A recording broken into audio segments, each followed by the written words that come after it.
Hey everyone, welcome back to my channel. I am so thankful y'all are here. I pray you can find home here, and if so, welcome. This video is basically a part 2 to my last video where I talk about parentified children and what that looks like as an adult and in childhood. So if you haven't watched that video yet, I do recommend you watch it because it'll give you a better picture of what I'm explaining in this susceptible. Parentified children become adults who are susceptible. What's a better word? Vulnerable. There we go. Parentified children become adults who are very vulnerable to burnout. And this is because the early relationship that person had with how much their needs matter and how much other people's needs matter. Now keep in mind that our parents show us how much we matter. Our parents show us how to assert ourselves or lack thereof. They show us that who we are at our core is important or lack thereof. So if you're used to being parentified as a child, that means that you've become accustomed to suppressing yourself in order to please others. You've become used to accepting that other people have needs and being very hesitant to express your own needs. So there's this very one-sided, imbalanced relationship style that you end up carrying into adulthood. But the thing is, burnout is not picky. Burnout does not have sympathy. So whether you didn't learn how to speak up on your needs or you just don't want to, either way, you'll still be burnt out. Either way, that still takes a toll on you mentally, physically, and everything else. Just because you didn't learn how to assert yourself and really present your needs to other people to be fulfilled, it doesn't mean you get a pass for not doing it now, if that makes sense. Even in healthy adults, we still get burnt out. Normal day-to-day life, if you have children, if you're in school, if you're pursuing a dream or a certain job, you will get burnt out from time to time. So if you're also on top of all that stuff, not being honest about what you need in those moments, not being honest with yourself enough to say, hey, I need a break. Hey, I need this from my husband, my wife, or my children. If you're not honest with yourself first, you will live a life of burnout. And this is why so many mental illnesses exist. This is why so many physical illnesses exist, because that suppression of your needs, that energy has to go somewhere. So that may turn into resentment for your partner not meeting needs that you didn't speak up on.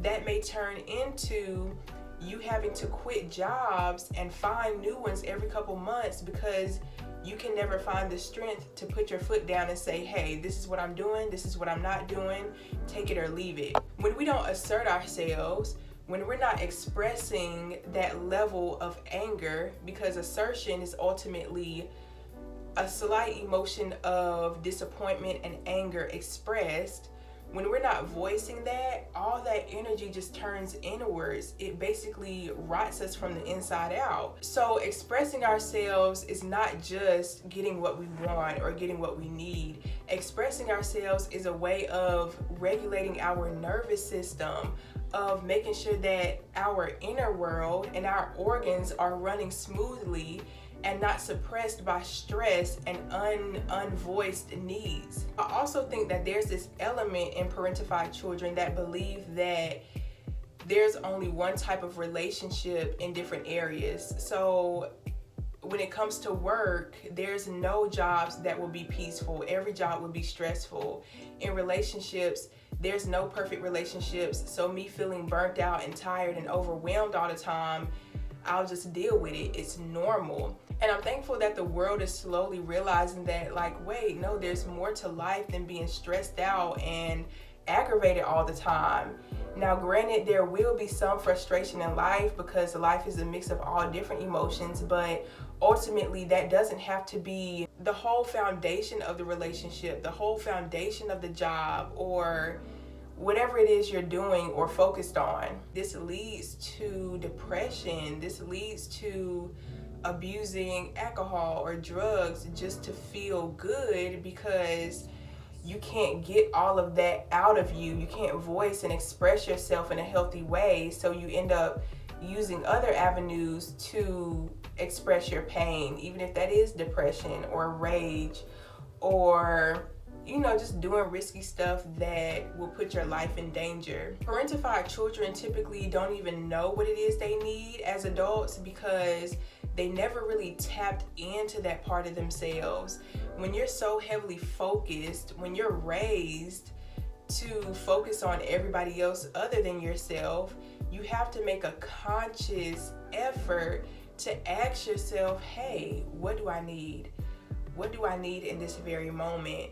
And it doesn't always have to be like something huge, like, oh, I need a vacation, or I need a new car, I need, I don't know, something huge. Sometimes the small, minute needs, those times where you're just like, hey, I need a 15-minute break. I need to go on a walk. I need a hug from my partner. I need, what else? I need a break from my children. Like, a lot of times being in tune with what you need from moment to moment to moment is the most important change you can make. It's not always about the huge, grand needs. Yes, that matters too. But a lot of times it's in the moment. Wait, how do I feel about what he said? What do I need from him? What do I need from my children right now? How can I communicate what I need in a healthy way that doesn't take away from them, that doesn't take away from her? I think a lot of us feel like our needs in some way will take away from the person we need it from, and that's the exact opposite. People want to feel needed. Of course, if you're asking for something like outrageous, or you're so fed up that you're just pouring out all your needs and you're overwhelming somebody, that's not healthy. But ultimately, when you tell somebody, hey, this is what I need from you, people want to feel needed. People want to know that they can satisfy you and meet your needs, and you be proud of them. So never be scared to voice what you need, because people are waiting to give that to you. And if someone is really reluctant to meet your needs and you voiced it in a healthy way, then the truth is you have to face reality and decide if you want to stay in that relationship or at that job or in that friendship or not. Everybody isn't going to meet our needs, simple as that. And a large part of it is also recognizing what are needs that we can meet for ourselves and what are the things that we might need from other people in that moment. Also, a big thing is admitting when you just don't have the time, you just don't have the energy. Sometimes we're so scared to just say no, just because. We're so scared to say no without giving this huge explanation. We're so scared of saying no just to sleep in. But it's like, if you know you need rest, if you know you need a break, you don't have to be doing something in order to not do that thing you want to say no to. Saying no just to relax is enough. Saying no because a task feels really big and overwhelming for you is okay. And even if something is overwhelming and you ask somebody, hey, yes, I can do this, but can you help me here because it's going to be a lot on my plate? Yes, I can do this, but I need this amount of time. It's perfectly okay to customize your needs how they need to be. You don't always have to jump in and say a complete yes. You don't always have to completely withdraw and say no. You can ask for things in return. You can ask for help to modify how overwhelming things may be for you. Even to your kids. Hey, my love, I can't play right now, but once mommy takes a nap, I'll be out here to play with you. Okay, so going back to the one-sided relationship dynamic, when you're used to giving it all you got and being ignored for the things that you really need, you fall into these one-sided relationships where you have a lot of unmet needs. And as these relationships develop with you not being authentic, the other person may start to believe that you're perfectly happy not speaking up on your needs, that you're perfectly happy not having boundaries or just being a people pleaser for them.